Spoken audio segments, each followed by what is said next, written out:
आप सभी को आपके भाई दिशांत त्यागी का नमस्कार। और आज जो मैं आपसे बात करने जा रहा हूँ, बहुत मन से और ईमानदारी से बात कहने जा रहा हूँ। माननीय राष्ट्रीय अध्यक्ष जी से प्रार्थना करने जा रहा हूँ। यूं तो मैं उनसे सीधे भी बात रख सकता था, लेकिन इस वीडियो के माध्यम से ये बात मैं इसलिए रखने जा रहा हूँ और ये सोशल मीडिया से लेकर तमाम प्लेटफॉर्म पे जो भी हम जहाँ इसको पहुँचा सकते होंगे वो पहुँचाने की कोशिश करेंगे।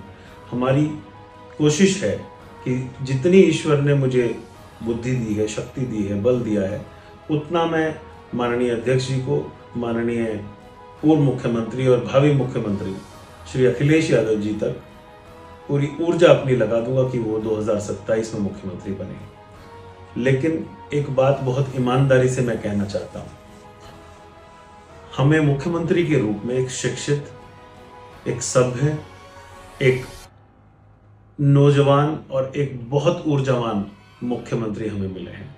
एक राष्ट्रीय अध्यक्ष, ऐसा राष्ट्रीय अध्यक्ष जो 24/7 काम करता है, जो प्रतिदिन लगातार अपने कार्यकर्ताओं के बीच में रहता है, जो हर छोटे से छोटे कार्यकर्ता के लिए उपलब्ध है। लेकिन अध्यक्ष जी, ये संदेश मेरा आपको, क्योंकि अगर मैं सामने कहता तो ये चापलूसी लगता, या उसमें कुछ चीज़ें ऐसी हो सकती हैं कि आपको लगता कि मैं आपको सिखा रहा हूँ। आप उस स्तर पे हैं, आपको अच्छे बुरे लोग लगातार मिलते रहते हैं, लेकिन जैसा मुझे लगा वो भावना आप तक पहुंचाने की कोशिश कर रहा हूँ। नंबर 1, जिला स्तर पे जो भी संगठन हम लोग बनाते हैं, और जितना मैंने अनुभव किया है, दल के अंदर भी दल होते हैं और वो धड़ों में बटे होते हैं। जब एक पक्ष को हम अध्यक्ष या कार्य समिति का अपना बनाते हैं, पूरा कार्यकारिणी हम लोग बनाते हैं, तो उस कार्यकारिणी में वो अपने लोगों को डालता है और दूसरा पक्ष फिर हादसे पे चला जाता है। आपके प्रति, पार्टी के प्रति दोनों पक्षों का एक ही मत होता है, वो आपको अपना नेता मानते हैं, पार्टी को अपनी मां मानते हैं, लेकिन क्योंकि हादसे पे चले जाने की वजह से वो उस तरीके से उस ऊर्जा के साथ काम नहीं कर पाते। तो अगर किसी भी तरह का परिवर्तन हो जिला स्तर पे, तो मैं ये कहना चाहता हूं आपसे कि उन लोगों को भी साथ के साथ समायोजित किया जाए और उनको दूसरी जिम्मेवारी दी जाए।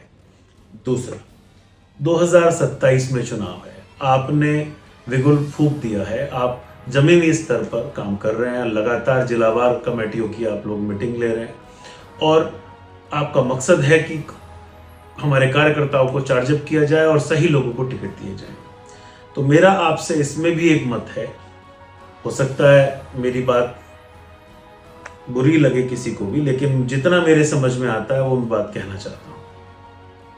अध्यक्ष जी, जब आप किसी के भी ऊपर हाथ रख देते हो तो वो नेता होता है।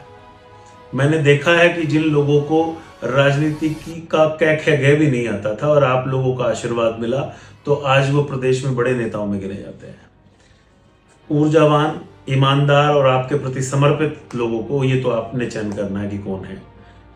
एक बार जब आप टिकट दे दें तो उसको इतना बल दे दें कि हर एक आदमी अखिलेश यादव का अक्स उस कैंडिडेट के अंदर देखे, उसको इतना सशक्त, इतना मजबूत और इतना आप ताकत दे दें कि जब वो चुनाव लड़ने जाए तो जनता के अंदर ये माहौल हो कि अगर हमारे हित की बात उठानी होगी तो ये अखिलेश यादव जी तक हमारी बात पहुंचा भी पाएगा और हमारे हितों की रक्षा कर भी पाएगा।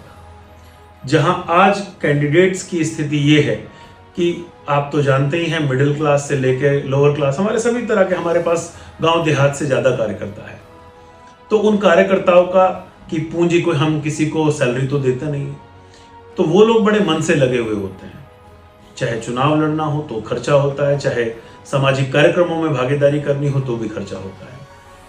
उसका मनोबल टूटता है कि वो कुछ समय तक अपनी तैयारी करता है और उसके बाद में उसका अगर टिकट कट जाता है या उसको नहीं मिल पाता है या उसका कहीं ना कहीं ऊपर नीचे स्थिति होती है, तो वो फिर चुनाव हराने की स्थिति में आता है या वो फिर मन से चुनाव नहीं लड़ाता किसी को भी। तो मेरा आपसे यही निवेदन है कि सोच समझ के आप टिकट दें, और जब टिकट दें तो उसको फाइनल रखें, उसको उतना बल दें कि उसमें अक्ष अखिलेश यादव जी का नजर आए। और मुझे पूरा भरोसा है कि राजनीतिक समीकरण तो आप देख के देंगे ही, वो तो आप अनुभवी लोग आपके साथ में हैं और आप खुद एक शिक्षित नेता हैं, विजनरी नेता हैं, जिसने करके भी दिखाया है और जो कर भी सकता है, जो नौजवानों से लेके बुजुर्गों तक और समाज के हर एक वर्ग को साथ लेके चलता है। तो मेरी आपसे प्रार्थना है अध्यक्ष जी कि मजबूती के साथ आप लोग उन्हीं लोगों को कैंडिडेट बनाएं, सोचे समझे परखें और थोड़ा समय लें, लेकिन उन्हीं लोगों को कैंडिडेट बनाएं जो लड़ सकते हैं। और चुनाव एक तरह का नहीं है, इसमें पैसा भी खर्च होगा। वो आजकल जमाना डोर टू डोर जाने का उतना नहीं रह गया है। सोशल मीडिया पे एक्टिव होना चाहिए, उसके फॉलोअर्स होने चाहिए, उसकी बात जो वो रखता है वो लोगों तक पहुंचनी चाहिए। बाकी नेता आप लोग बनाते हैं, जिसके ऊपर हाथ रख देते हैं वो नेता होता है। मैं आपसे सीधे भी ये बात रख सकता था, लेकिन वीडियो के माध्यम से मैं बस आपसे इसीलिए कहना चाहता हूँ, एक एक कार्यकर्ता जो आज लाल टोपी लगाए घूम रहा है और गमछा डाले घूम रहा है, वो आपके लिए, इस पार्टी के लिए लड़ने मरने को तैयार है। और अगर किसी भी एक पक्ष को मिलता है तो दूसरा पक्ष अपने आप को हाथ से बजाया हुआ समझता है, तो वो अपने आप को ऐसा ना समझे, उनको भी समायोजित किया जाए, उनको भी जिम्मेवारी दी जाए। और कैंडिडेट आप थोड़ा और चाहे समय ले लें, लेकिन जांच के परख के ऐसे लोगों को ही कैंडिडेट बनाएं कि जो लोग जीत सकते हों, और अब उनको पूरी ताकत आप देने का काम करें। आपका आशीर्वाद अगर उन लोगों को मिलता है तो मैं निश्चित ही समझता हूं कि वो चुनाव जीत के आएंगे। कमजोर जिलों के विषय में बात करना चाहता हूं। जिन जिलों के अंदर हम लोग कमजोर हैं, उन जिलों में जो मजबूत सीटें हैं या मजबूत समीकरण बनते हैं, उनको अभी से आप लोग अनाउंस कर दें और जातीय समीकरण के हिसाब से अनाउंस करें। कैंडिडेट के जुझारूपन, कैंडिडेट के एक्टिव होने को आप लोग वरीयता दें और उसको दूसरे कैंडिडेट्स की अपेक्षा में थोड़ा ज्यादा समय और ज्यादा ताकत दें, जिससे कि उन लोगों को भी लगे कि इस क्षेत्र में भी सपा एक्टिव है और सपा जीत सकती है, और जीतेगी तो यहां काम होगा, वो लोग उपेक्षित नहीं रहेंगे। ऐसी मेरी सोच है।